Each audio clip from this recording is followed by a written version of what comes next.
Nem sempre o trabalho termina como deveria. Hoje você vai conhecer histórias reais de acidentes de trabalho tão assustadores quanto trágicos. Número 1. A catástrofe no tanque de chocolate. Era uma manhã abafada em Camden, Nova Jersey, no dia 8 de julho de 2009. O cheiro doce de chocolate tomava conta do ar ao redor da fábrica Cocoa Services Incorporated, que abastecia a famosa Hershey's. Vincent Smith II, um jovem de 29 anos, estava empregado havia apenas 2 semanas como trabalhador temporário. Naquele dia, sua função era alimentar com pedaços de chocolate cru um tanque de 2,5 metros de profundidade, no qual a mistura derretia a quase 50 graus Celsius. Mais tarde, esse chocolate seria usado em produtos da Hershey's. Infelizmente, Vincent não chegaria ao fim de seu turno. O rapaz trabalhava em uma plataforma de quase 3 metros de altura acima do tanque. O local não havia sido projetado com segurança em mente. Não tinha corrimões e estava coberto por papelão escorregadio por conta de respingos de chocolate. Nenhum dos funcionários utilizava cinto de segurança, o que deixava a tarefa ainda mais perigosa. Por volta das 10h30 da manhã, Vincent escorregou e caiu dentro do tanque.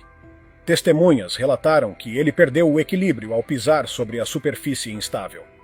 Os colegas tentaram ajudar de imediato, mas o próprio design da fábrica dificultava qualquer tentativa de resgate. O botão de emergência para desligar o maquinário ficava distante no fim de uma escada, e não ao alcance da plataforma. Dentro do tanque, pás mecânicas giravam constantemente para misturar o chocolate. Ao cair, Vincent foi atingido por uma delas, sofrendo ferimentos fatais. Enquanto alguns colegas corriam para desligar a máquina, outros tentavam puxá-lo, mas o calor do chocolate e o tempo necessário para interromper o funcionamento do equipamento tornaram impossível salvá-lo. Ele ficou preso no tanque por quase 10 minutos. Quando os bombeiros chegaram, já era tarde demais. A fábrica, que minutos antes estava movimentada, ficou em silêncio absoluto. Um colega, abalado, disse aos repórteres que havia feito tudo o que pôde para salvar Vincent. Do lado de fora, o pai e a tia aguardavam respostas. A tia questionou por que Vincent não usava um cinto de segurança. Um equipamento simples que poderia ter lhe dado uma chance de sobreviver. A fábrica foi fechada naquele dia e inspetores da OSHA, a Administração de Segurança e Saúde Ocupacional, encontraram graves violações, como a ausência de corrimões e o mau posicionamento do botão de desligamento. A investigação mostrou que a produção havia sido colocada acima da segurança. Os pais de Vincent entraram com um processo por morte por negligência contra a Cocoa Services, a empresa gestora Lyons & Sons e outros responsáveis, listando 32 falhas, incluindo má estrutura, falta de treinamento adequado e ausência de protocolos de segurança. Antes de continuarmos, vale citar outro caso.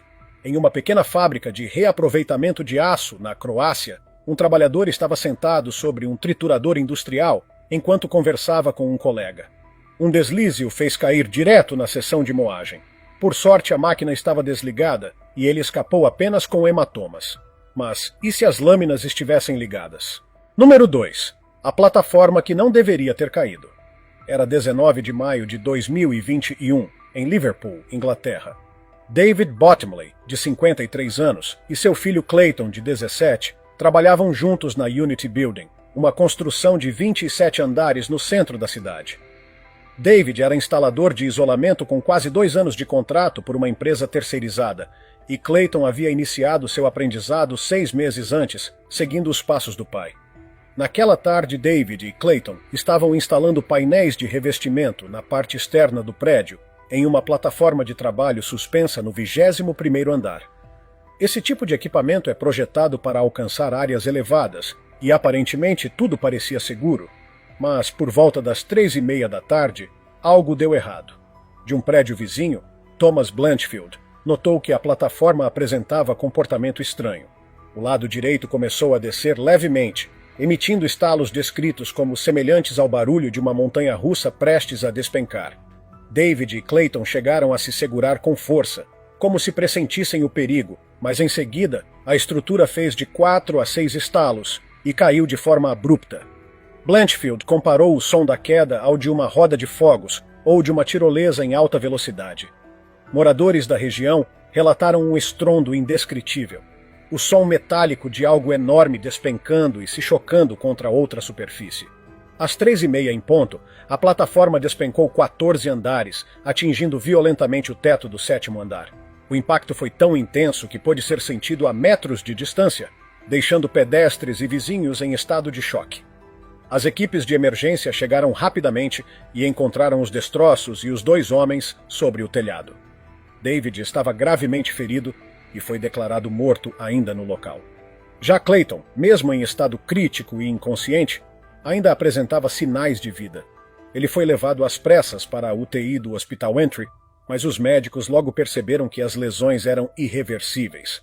4 dias depois, no dia 23 de maio, Clayton morreu, mergulhando sua família e toda a comunidade em profunda tristeza. As investigações começaram logo em seguida.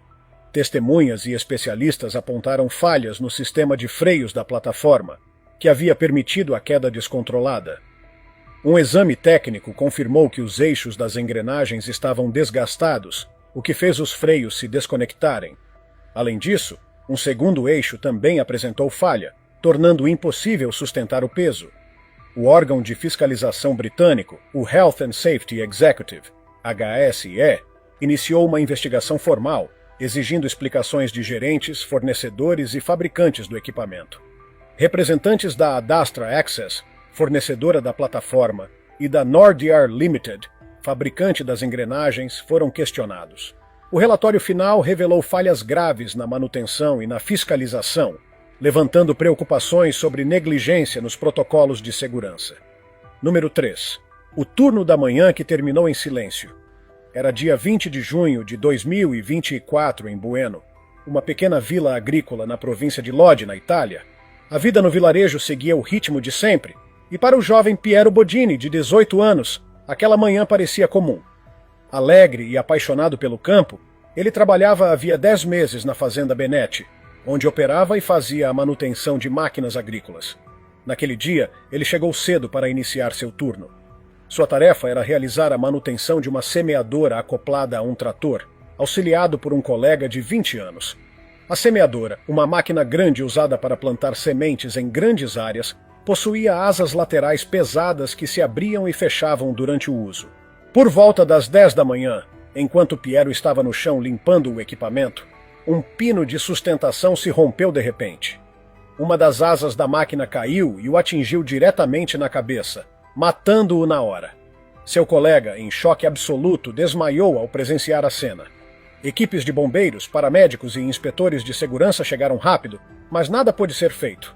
A notícia da tragédia se espalhou rapidamente, deixando Bueno mergulhada em luto. Piero era conhecido por seu espírito alegre e por compartilhar nas redes sociais seu amor por tratores e pela vida no campo. Sua mãe, Mônica, chegou desesperada ao local e em lágrimas declarou que o filho havia morrido fazendo aquilo que amava. O sentimento repercutiu em toda a comunidade. A prefeita de Brano, Oriana Gidati, esteve no local e decretou luto oficial, chamando a perda de uma vida tão jovem de devastadora. O Ministério Público de Lodi abriu uma investigação para apurar se houve negligência ou falha mecânica. A máquina foi apreendida para perícia técnica e os documentos de contratação de Piero foram analisados para verificar se os protocolos de segurança estavam sendo cumpridos. Infelizmente, esse já era o segundo acidente fatal de trabalho na província em menos de um mês. Representantes sindicais exigiram reformas urgentes e maior rigor nas fiscalizações agrícolas, alertando que o progresso econômico não pode custar a vida dos trabalhadores. A morte de Piero se tornou um lembrete doloroso dos riscos que ainda rondam o setor e da necessidade de responsabilização.